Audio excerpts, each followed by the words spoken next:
ఓం నమ శివాయ శివబాబా స్మృతిలో ఉన్నారా? భారత్ మాతా శివశక్తి అవతార్ ఓం పితా శ్రీ బ్రహ్మబాబా వాణి ప్రభాత పాఠము తేదీ 24/8/2026 పూర్వ తేదీ 8/8/2020. ప్రియమైన పిల్లలు, బాబా సహస్ర భుజాలు గలవారు. ఏకకాలంలో 1000 మంది పిల్లలకు సైతము సహాయము చేయడానికి చేరుకుంటారు. మీరు పిలవగానే వారు పరిగెత్తుకుంటూ వచ్చేస్తారు. ఎందుకంటే వారు ఏమనుకుంటారంటే, నా బిడ్డ నా కోసం ఎదురు చూస్తున్నారు, నన్ను పిలుస్తున్నాడు అని బాబా భావిస్తారు. ఓం నమ శివాయ. చాలామంది పిల్లలు మురళీ పాయింట్లను పట్టుకొని ఎన్నో ముడులు వేసుకొని ఒక పెద్ద వలలా అల్లుకొని అందులోనే చిక్కుకపోతున్నారు. ఈ వలలోనే చిక్కుకొని ప్రాణాలు వదిలిన పిల్లలు కూడా ఉన్నారు. శరీరం వదిలిన తర్వాత కూడా వారి అయోమయము ముగిసిపోలేదు. అలాంటి పిల్లలు కూడా ఉన్నారు. కానీ పిల్లలు, మీరు ఒకసారి ఆలోచించండి, నా అదృష్టం ఎంత గొప్పది అని అనుకోండి. ఈ వలను లేదా ముడులను కత్తిరించే కత్తెర ఇప్పుడు నా చేతికి లభించింది అని అనుకోవాలి. సరేనా? ఇన్ని రోజులుగా అటు ఇటు బిగించి వేసిన ముడులు ఉన్నాయి కదా, అవన్నీ కూడా మురళీలోనివే. మురళీలోని పాయింట్స్ ను అన్నింటినీ ముడులు వేసి ఉంచారు. మరి బాబా ఏం చేస్తున్నారు? ఇప్పుడు వాటిని ఒక్కొక్కటిగా విప్పుతున్నారు కదా. కానీ అది పిల్లలైన మీ చేతుల్లోనే ఉంటుంది. తండ్రి అయితే విప్పుతారు, కానీ మీరు విప్పించుకోవడానికి సిద్ధంగా ఉన్నారా? పిల్లలు అన్నారు సిద్ధంగా ఉన్నామని. బాబా చెప్తున్నారు, తండ్రి పరంపిత కూర్చొని ఉన్నారు. సమయానుసారంగా ఒక్కొక్కటి విప్పుతారు. అప్పుడు మీరే సంతోషంలో నాట్యం చేస్తారు. పిల్లలు అనుకోవచ్చు, నేనేమైనా పిచ్చివారినా, ఇన్ని ముడులు ఎందుకు వేసుకున్నాను అని. బాబా అలా చెప్పడం లేదు. మీరు పిచ్చివారు ఎంత మాత్రము కాదు. మీరందరూ కూడా మంచివారే. కాకపోతే ముడి ఎలా వేయాలో, దానిని ఎలా విప్పాలో ఈ కళను మీరు నేర్చుకున్నప్పుడు, ఏ పిల్లలైతే వలలో చిక్కుకొని ఉన్నారో వారిని కూడా మీరు ఒక్కరొక్కరిగా విడిపించగలుగుతారు. సరైన పిల్లలు, తండ్రి ప్రతి ముడిని తప్పకుండా విప్పుతారు. ఇది తండ్రి ఇస్తున్న వాగ్దానము. వారు ఎలాంటి అయోమయాన్ని సృష్టించరు. బాబాని అడిగారు, మహాకాలుడు వచ్చినప్పుడు మీరు మాతో ఉండరు కదా బాబా, అప్పుడు మీరు ఎక్కడ ఉంటారు అని. బాబా చెప్తున్నారు, మహాకాలుడు వచ్చినప్పుడు నేను మీతోనే ఉంటాను. భక్తి మార్గంలో వినే ఉంటారు కదా, పిల్లి పిల్లలు కుమ్మరి కొలిమిలో సురక్షితంగా ఉన్నాయని. ఆ పిల్లి పిల్లలు నిప్పుల మధ్యలోనే ఉన్నాయి. పిల్లలు అన్నారు 12 సంవత్సరాల పాటు ఉన్నాయని చెప్తారు. ఇప్పుడు ఒకసారి ఆలోచించండి, వాటికి ఆహారము నీరు ఎవరిచ్చారు? తండ్రి ఇచ్చారు. అక్కడ నిప్పులు కాలుతున్నా సరే ఆహారము నీరు అన్నీ లభించాయి. అలాగే తండ్రి కూడా తన పిల్లలను సురక్షితంగా ఉంచుతారు. అలాంటి కొలుము నుంచి పిల్లలు ఆడుకుంటూ బయటకు వస్తారు. మీరందరూ కూడా పిల్లి పిల్లలు లాంటి వారే. నిజంగా దీనిని మీరు విన్నారు కదా. బాబాని అడిగారు, మేము కృష్ణుని యొక్క రాజధానికి వస్తామా లేక రాధ యొక్క రాజధానికి వస్తామని. బాబా చెప్తున్నారు, మీరు అలా ఆలోచించకండి. ఎందుకంటే ఆ తర్వాత 2 రాజధానులు ఒకటే అవుతాయి కదా. సరైన పిల్లలు, మీకు ఎవరిపైన ఎక్కువ ప్రేమ ఉంది? పిల్లలు అన్నారు కృష్ణుడిపై ఉంది అని. ఎవరిపై ఎక్కువ ప్రేమ ఉంటే వారి దగ్గరికే పంపేస్తాము. సరేనా? ఇక ఎవరైతే మాకు ఇద్దరిపైన సమానంగా ప్రేమ ఉంది అని అంటారో వారు నదీ తీరాన కూర్చొని ఉండండి.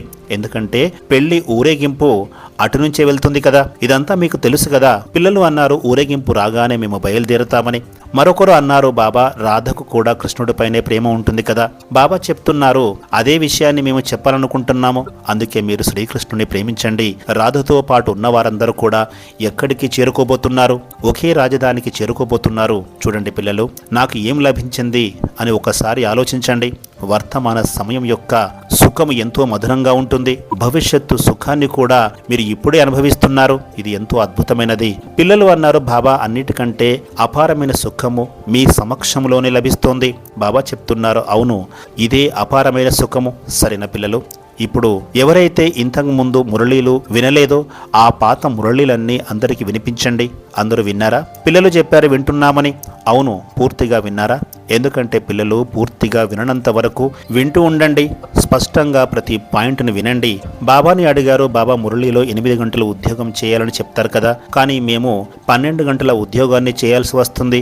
మరి మేము ఏమి చేయాలి బాబా అని. బాబా చెప్తున్నారు, మంచిది, 12 గంటల ఉద్యోగమా? 8 గంటల ఉద్యోగం కాదా? పిల్లలు అన్నారు, మాకు 8 గంటల ఉద్యోగమే కావాలి. మంచిది, 8 గంటల ఉద్యోగమే కావాలా? సరే, ఒక మాట చెప్పండి, ఒకవేళ ఉద్యోగమే లేకపోతే ఏమవుతుంది? పిల్లలు అన్నారు, బాబా, మీరు ఎలా ఉంచితే అలాగే ఉంటాము, కానీ మా పోషణ మీరే చూసుకోవాలి. చూడండి పిల్లలు, పిల్లలు చాలా గారాబా పిల్లలు. పోషణ మీరే చేయాలి. మీరు ఎలా ఉంచితే అలా ఉంటాము. ఈ పొట్ట మీదే, నేను కూడా మీ వారినే. అంతా మీదే బాధ్యత. కాబట్టి మా పొట్టను నింపాల్సింది కూడా మీరే అని అంటున్నారు. సరే పిల్లలు, బాబా తప్పకుండా మీ కొరకు సమయం కేటాయిస్తారు. మీరు నిశ్చింతగా ఉండండి. మీ భారమంతా తండ్రిపై ఉంచండి. ఇక ఎలాంటి దిగులు ఉంచుకోకండి.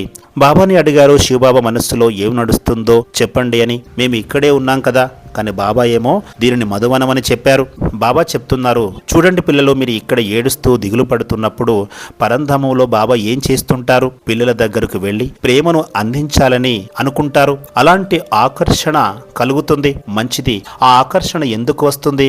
ఎందుకంటే బాబా ప్రేమిస్తారు గనక. మంచిది. సత్య త్రేతాయుగంలో ఏం జరుగుతుంది? అక్కడ ఆకర్షణ ఉంటుందా? అంటే అక్కడ పిల్లలు దుఃఖంలో ఉండరు. అందుకే పైన తండ్రి కూడా ఎలా ఉంటారు? నిశ్చింతగా ఉంటారు, పూర్తిగా లీనమై ఉంటారు. ఎలాంటి దిగులు ఉండదు. కానీ ఎప్పుడైతే పిల్లలు దుఃఖిస్తారో అప్పుడు పరంధామములో ఉన్న తండ్రిని వారు కదిలిస్తారు. అలాంటప్పుడు వారు ఆలోచించకుండా ఎలా ఉంటారు? ఒకవేళ వారు ఆలోచించని వారే అనుకోండి, దాని అర్థమేమిటి?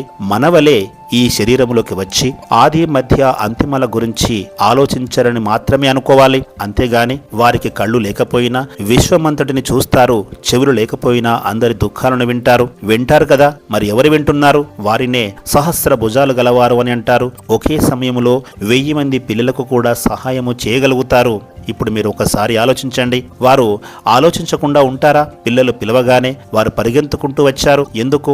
ఎందుకంటే వారు ఆలోచిస్తున్నారు కాబట్టి. నా బిడ్డ నా కోసం ఎదురు చూస్తున్నారు, నన్ను పిలుస్తున్నాడు అని వారు ఆలోచిస్తారు. అలాంటప్పుడు వారు ఆలోచించని వారు ఎలా అవుతారు? అవును, వారికి కుటుంబాన్ని పోషించడము, లేదా డబ్బు ఎక్కడి నుంచి వస్తుంది, ఇల్లు ఎలా గడుస్తుంది అనే టెన్షన్లు ఉండకపోవచ్చు. ఎందుకంటే అదంతా కూడా డ్రామాలో ఆటోమేటిక్ గా ఫిక్స్ అయి ఉంది. పిల్లలు దుఃఖంలో ఉన్నప్పుడు తండ్రి తప్పకుండా వస్తారు. ఇంకా చెప్పండి పిల్లలు అటు ఇటు తిరిగి అలసిపోయారు కదా. అలసిపోయారు. పిల్లలు ఎక్కడికి వెళ్లారో కూడా తండ్రి చూశారు. మొదట్లో ఈ జ్ఞానం బాగానే అనిపించింది, సంతోషం కలిగింది. మరి ఆ తర్వాత మెల్లమెల్లగా దేనిని చూడటం మొదలుపెట్టారు. అయ్యో, ఇక్కడ కూడా ఏదో తేడాగా ఉందే, సరే ఇక్కడి నుంచి వెళ్దాము, మరో చోటికి సర్దుకొని వెళ్ళాలి అని అనిపించింది. మళ్ళీ అక్కడ కూడా గందరగోళం ఉందనుకొని మీరు శాంతించారు. పిల్లలు, మీరు ఓర్పును వహించండి. నా బాబా ఒక్కొక్కటిగా అన్ని చిక్కుముడులను విప్పుతున్నారు. కొందరు పిల్లలు ఏమనుకుంటున్నారంటే, ఒకవేళ ఈ బాబా ఆ బాబాని అయితే నేను వేసిన ప్రశ్నలకు సమాధానం ఇస్తేనే వారిని బాబాగా నమ్ముతాను, లేకపోతే నమ్మను అని అనుకుంటున్నారు. మరొకరు అడిగారు, బాబా ఒక ఆత్మ ఏమంటుందంటే, బ్రహ్మ బాబా దేహ ప్రపంచాన్ని రచించడానికి మాత్రమే వచ్చారు, కానీ మేమైతే ప్రపంచంలో విష్ణువు యొక్క పిల్లలము, లక్ష్మీ నారాయణుల యొక్క పిల్లలము, మేము ప్రత్యేకంగా ఉంటామని చెప్తున్నారు. బాబా తెలియచేస్తున్నారు, ఇది అయోమయానికి గురి చేసే జ్ఞానము. అలాంటి అద్భుతమైన ప్రకాశ ప్రపంచము ఎక్కడైనా ఉంటుందా? ఆ ప్రకాశ ప్రపంచం ఎక్కడుంది?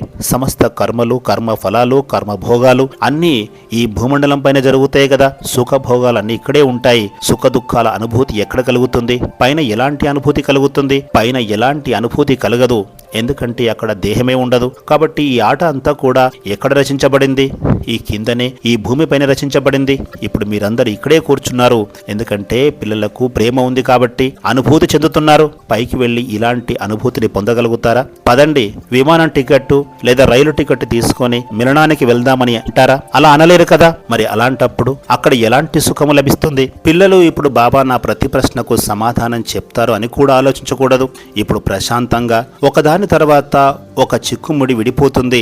కానీ ఇంతకు ముందు వినని వారు తప్పకుండా వినండి. సరేనా పిల్లలు? మరొకరు అడిగారు, సూక్ష్మవతనానికి స్థూలవతనానికి మధ్యలో ఏముంటుంది అని. బాబా చెప్తున్నారు, దాని మధ్యలో గాలి ఉంటుంది. మరొకరు అడిగారు, శరీరం వదిలిన పలువురు ఋషులు, మునులు అందరూ అక్కడ తపస్సు చేస్తున్నారని విన్నాము. అంటే అక్కడ లేయర్స్ అనేవి ఉంటాయా? మీరు అక్కడ ఉన్నత స్థానంలో కూర్చొని ఉంటారని కూడా విన్నాము. బాబా చెప్తున్నారు, ఒక నిమిషం ఆగండి. ఋషులు మునులు తపస్సు ఎక్కడ చేస్తున్నారు? చూడండి పిల్లలు, ఇది చాలా ఆశ్చర్యకరమైన డ్రామా. ఋషులు మునులు ఇక్కడే తపస్సు చేస్తుంటే పైకి వెళ్లాల్సిన అవసరం ఏముంది? ఇన్ని సంవత్సరాలుగా వారు కిందనే తపస్సు చేస్తున్నప్పుడు మరి పైకి ఎందుకు వెళ్లారు? అక్కడ లేయర్స్ ఉన్నాయని పిల్లలు ఏది పడితే అది చెప్తారు. కేవలం అక్కడ గ్రహాల యొక్క ఉనికి మాత్రమే ఉంటుంది. గ్రహాలు తప్పకుండా ఉంటాయి, కానీ ఇక్కడ శరీరం వదలగానే పైకి వెళ్లి అక్కడ గాలిలో కూర్చుంటారని ఎంత మాత్రము కాదు. అలా అనుకుంటే శరీరం వదిలే ఆత్మలన్నీ గాలిలోనే కూర్చుంటాయని చెప్పాల్సి వస్తుంది కదా. ఇక ఋషులు మునులు ఇక్కడ తపస్సు చేసి అక్కడికి వెళ్తారని అంటున్నారు. వారు తపస్సు చేస్తున్నప్పుడు ఎవరిని తలుచుకుంటారు? తండ్రి పరంపితను తలుచుకొని స్మృతి చేస్తే వారు ఎక్కడ కూర్చుంటారు? సూక్ష్మవతనంలోనే కూర్చుంటారు కదా. కానీ దానికి కింద గాని పైన గాని కూర్చోలేరు కదా. ఈ పంచభూతాలకు అతీతంగా ప్రతి ఆత్మకు స్థానం ఒకటే ఉన్నది, స్థావరం కూడా ఒకటే ఉన్నది, అదే సూక్ష్మవతనము. సమస్త కర్మల యొక్క లెక్కాచారం ఎక్కడ జరుగుతాయి? సూక్ష్మవతనంలో జరుగుతాయి. ఒకవేళ ఋషి తపస్సు చేసి ఉంటే ఇక్కడ నుంచి పైకి వెళ్ళగానే వారి కర్మల లెక్కాచారాలను ఎక్కడ పూర్తి చేసుకుంటారు? సూక్ష్మవతనంలోనే పూర్తి చేసుకుంటారు, లేక అటు ఇటు తిరుగుతూ ఉంటారా? అలా ఉండరు. వారు చేసేది ఒకే తపస్సు. కేవలం మనస్సును ఏకాగ్రం చేసి వారు తండ్రి పరంపిత నుండి శక్తిని పొందుతారు. పిల్లలు, మీరు కూడా ఎంతో మహానాత్మలుగా మారగలుగుతారు. మీరు కూడా మహానాత్మలే. కొద్దిగా ఏకాగ్రత శక్తి మీలోకి వస్తే మీరు ఋషులు మునుల కంటే కూడా తక్కువేమీ కాదు.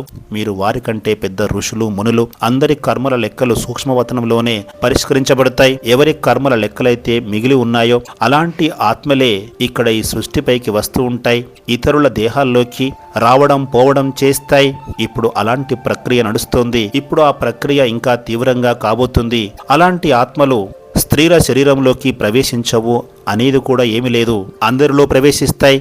కానీ భగవంతుని యొక్క పిల్లల దగ్గరకు అలాంటి ఆత్మలు రాలేవని బాబా గ్యారంటీ ఇస్తున్నారు.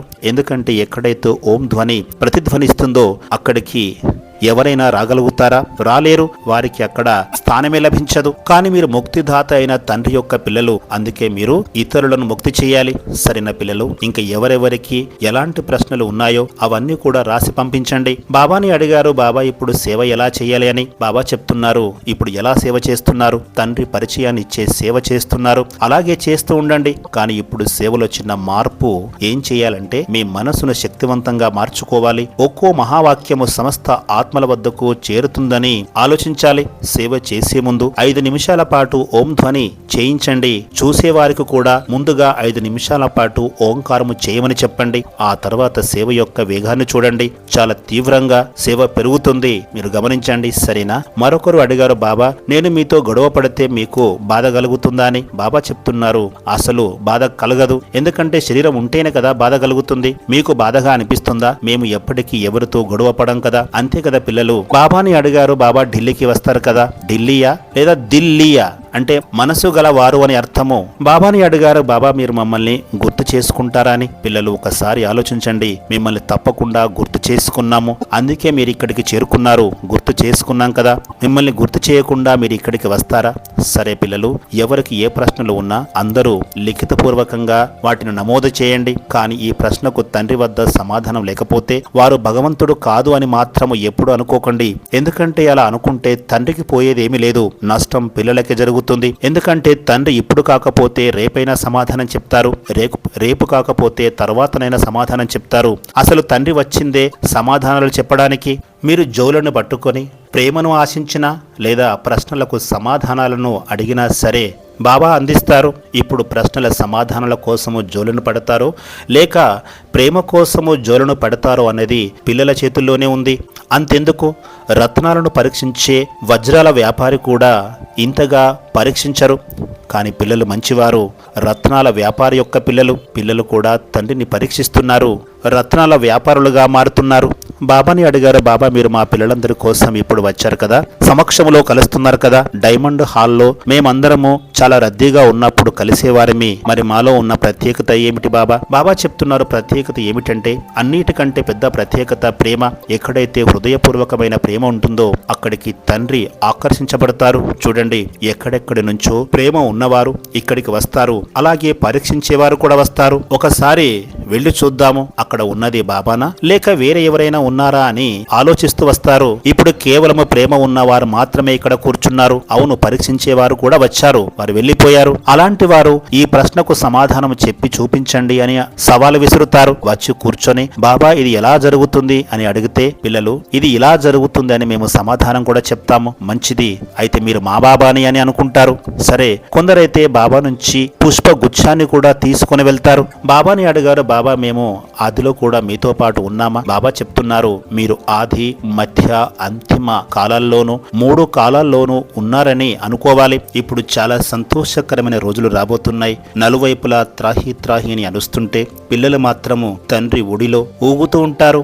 కూర్చొని పిల్లలందరికీ పూర్తి శక్తి కిరణాలను ఇస్తూ ఉంటారు. ఒకరు అన్నారు, బాబా ఒక బిడ్డ ఇప్పుడు ఏమంటున్నారంటే, బ్రహ్మబాబా నా మంత్రి అని చెప్తున్నారు. బాబా చెప్తున్నారు, మీరు అతనితో చెప్పండి, చాలా మంచిది, నువ్వు రాజువి, చాలా గారాబాల సంతానానివి, బ్రహ్మబాబా మీకు మంత్రిగా అయ్యారు, అలా చెప్పినా పర్వాలేదు, అలాంటి సంతానానికి తెలియచేయండి మీ మంత్రి మిమ్మల్ని స్మృతి చేశారు అని తెలియచేయండి, మీ మంత్రి మిమ్మల్ని చాలా ప్రేమపూర్వకంగా గుర్తు చేసుకున్నారు అని చెప్పండి. అలాంటి పిల్లలు మంత్రి అని అనుకున్నా, సేవకుడు అని అనుకున్నా, సర్వెంట్ అని అనుకున్నా పర్వాలేదు, అంతా వారొక్కరే కదా. మీరు ఏమనుకుంటే పరంపిత అదే అవుతారు.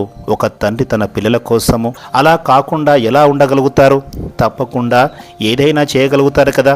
సరే పిల్లలు, మళ్ళీ కలుద్దాము, సరేనా? నా బాబా వచ్చేశారు, నా మధురమైన బాబా వచ్చేశారు అని చెప్పండి. ఆ తర్వాత బాబా అందరికీ ప్రసాదాన్ని తినిపించి కానుకలు ఇచ్చారు. పిల్లలు, మీరు ఇలా భావించండి, ఇది తండ్రి వైపు నుంచి లభించిన మధురమైన కానుకగా భావించండి. దీనిని ఎప్పుడు చూసినా ఏమని అనుకోవాలి? నా బాబా నాకు ఇచ్చారు అని అనుకోవాలి. కానీ ఏం ఆలోచించాలి? నేను ఆత్మను అని ఆలోచించాలి. సరైన పిల్లలు, ఇంకా ఏమీ ఆలోచించకండి. వీరు నా బాబా, నేను ఆత్మను అని ఆలోచించాలి. సమస్త గందరగోళానికి పులి స్టాప్ పెట్టేయండి. మీరు పులి స్టాప్ ఎక్కడైతే పెట్టారో అక్కడ తండ్రి అన్ని చిక్కుముడులను విప్పేసినట్లుగానే భావించాలి. మళ్ళీ కలుద్దాం, సరైన పిల్లలు. వరదానము, మాస్టర్ గతి సద్గతి దాతా భవ. మీరందరూ లాస్ట్ సో ఫాస్ట్ వారే కదా. మరీ వేగంగా అందరికీ సద్గతిని ఇస్తున్నారా?